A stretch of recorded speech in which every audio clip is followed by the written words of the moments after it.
संवेदना साहित्य की प्रस्तुति आर के नारायण रचित आश्रय। आओ कहानी सुनो।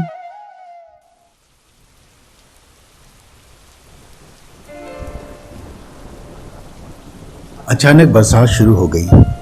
उसे जो अकेली सुरक्षा प्राप्त हो सकती थी वो था सड़क के किनारे खड़ा विशाल तने और ऊपर फैली शाखाओं वाले बरगद का पेड़। वो निरपेक्ष भाव से नीचे गिरते पानी को देखता रहा, जिसका झोंका कभी कभी उसकी तरफ आ जाता था। वो एक पिल्ले को जिसका शरीर एकदम भीग गया था और दो बैलों को जो सड़क के किनारे पड़े केले के पत्ते खा रहे थे चुपचाप देखता रहा। अचानक उसे ये महसूस हुआ कि पेड़ की अगली टेढ़ी हुई डाल के नीचे एक आदमी और खड़ा है।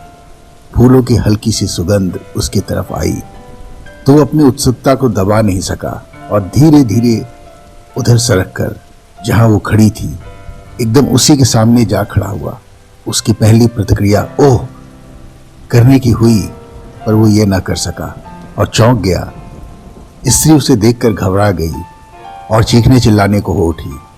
जब वो शांत हो गई तो वो बोला, आप डरिए नहीं, मैं चला जाता हूं।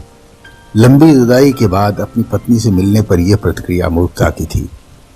वो वापस अपनी जगह चला गया, लेकिन कुछ देर बाद वो लौटा और पूछने लगा, तुम यहां कैसे? उसे लगता था कि वो जवाब नहीं देगी, लेकिन जवाब आया, बरसात के कारण। अच्छा? वो मजाक के तौर पर बोला और उसे खुश करने के लिए हंसा।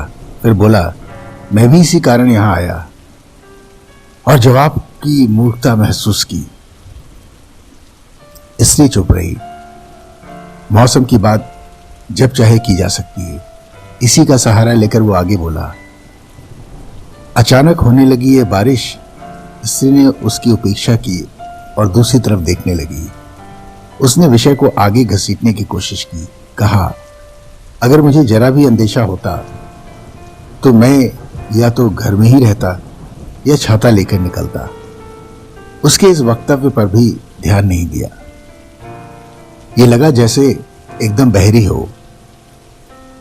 वो पूछना चाहता था, क्या कानों में कुछ हो गया है, लेकिन चुप रहा, क्योंकि उसे लगा कि वो चढ़ जाएगी। परेशानी की अवस्था में वो कुछ भी कर सकती थी। संकट की उस आखिरी रात तक उसे उसकी तीव्रता का अनुमान ही नहीं हुआ था। वैवाहिक जीवन में दोनों के बीच अनेक बार संकट की स्थिति आई थी। हर दूसरे घंटे दुनिया की हर विषय पर उनके मत एक दूसरे के विरुद्ध होते थे। हर सवाल पर संकट खड़ा होता और कोई भी ऐसा ना होता जिसकी उपेक्षा की जा सके। विषय कुछ भी हो सकता था।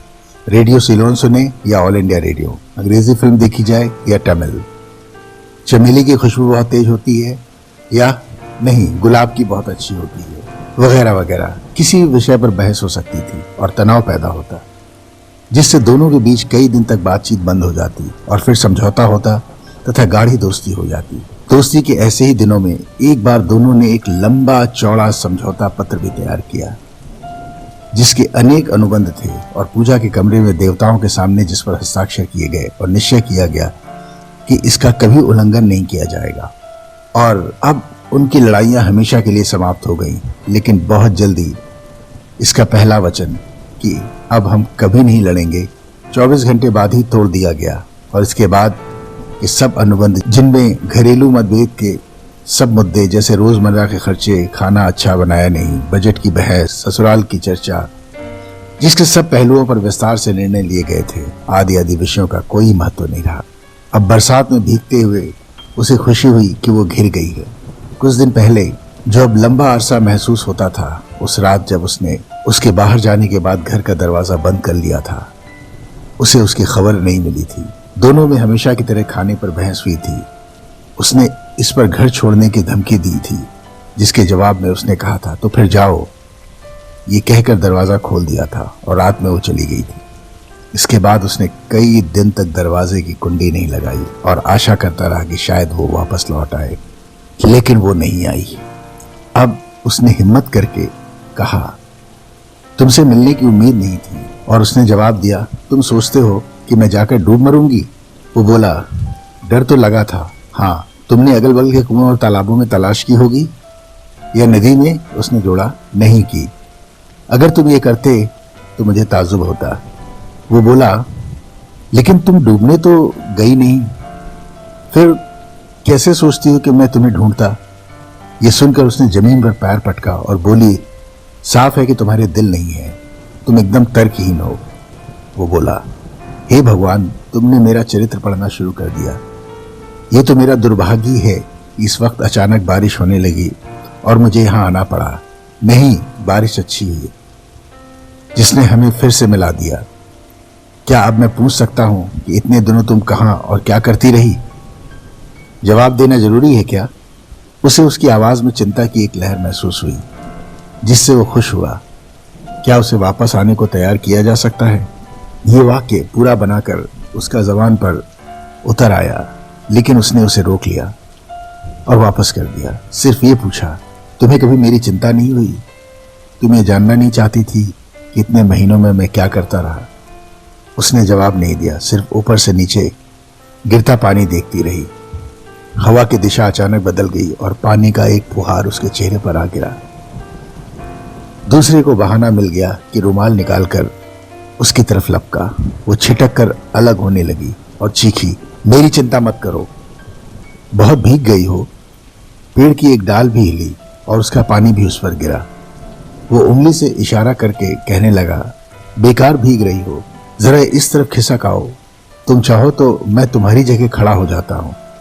उसे उम्मीद थी कि इस चिंता से वो प्रभावित होगी, लेकिन उसने जवाब दिया, मेरी चिंता करने की जरूरत नहीं है। सड़क पर बहती पानी की धार को वो आंख मिचका कर देखने लगी। मैं तुम्हारे लिए दौड़कर छाता ले आता हूं या टैक्सी। इस पर उसने आंखें तरेरी और चलने को हुई। दूसरी ने ऐसा ही कुछ और कहा, जिस पर वो पूछने लगी, मैं तुम्हारा खिलौना हूं क्या? मैंने खिलौने लायक तो कोई बात नहीं की। तुम सोचते हो कि जब चाहे मुझे उठा लो और जब चाहे फेंक दो। ये खिलौने के साथ ही किया जाता है। मैंने तुम्हें जाने के लिए तो नहीं कहा। अब मैं ऐसा सुनने को तैयार नहीं, वो बोली। मैं शायद ये कहने के लिए मरा जा रहा हूं कि मुझे बहुत अफसोस है। ये कहने लगा, हो सकता है, लेकिन ये किसी और से कहो। और कौन है ये कहने के लिए? उसने पूछा। यही तो तुम्हारी समस्या है ना? उसने पूछा। इससे मुझे कोई मतलब नहीं। तुम्हारे पास दिल है या नहीं? उसने अजीजी से कहा। जब मैं कहता हूं कि मुझे अफसोस है, तब मेरा विश्वास करो, मैं बदल गया हूं। मैं भी, वो बोली। अब मैं पुरानी वाली नहीं रही। मैं किसी से कोई उम्मीद नहीं करती और ना निराश होती हूँ। ये नहीं बताओगी कि इतने दिनों तक क्या किया? उसने अजीजी से कहा। उसने सर हिला दिया। वो बोला, किसी ने बताया कि तुम हरिजन सेवा या कोई वैसा काम कर रही हो। देखो, मैं तुम्हारी कितनी जानकारी रखता हूँ। उसने जवाब में कुछ नहीं कहा। उसने पूछा, सारा वक्त तुम यहाँ रहती हो या? जाहिर था कि उसका पता जानने की कोशिश कर रहा था। उसने बारिश पर एक नजर डाली, फिर मायूस नजर से उसे देखा। वो बोला, ये बारिश मैंने तो बुलाई नहीं है। हमें इसका एक साथ सामना करना है। ये जरूरी नहीं है। इस तरह मुझे कोई नहीं रोक सकता। ये कहकर वो एकदम उठी और बारिश में ही भागने लगी। वो पीछे से चिल्लाया, रुको, रुक जाओ, मैं वादा करता हूं कि और कुछ नहीं कहूंगा। वापस आ जाओ, मत भीगो। लेकिन वो रुकी नहीं और पानी के पर्दे के पीछे गायब हो गई। आश्रय, आर.के. नारायण।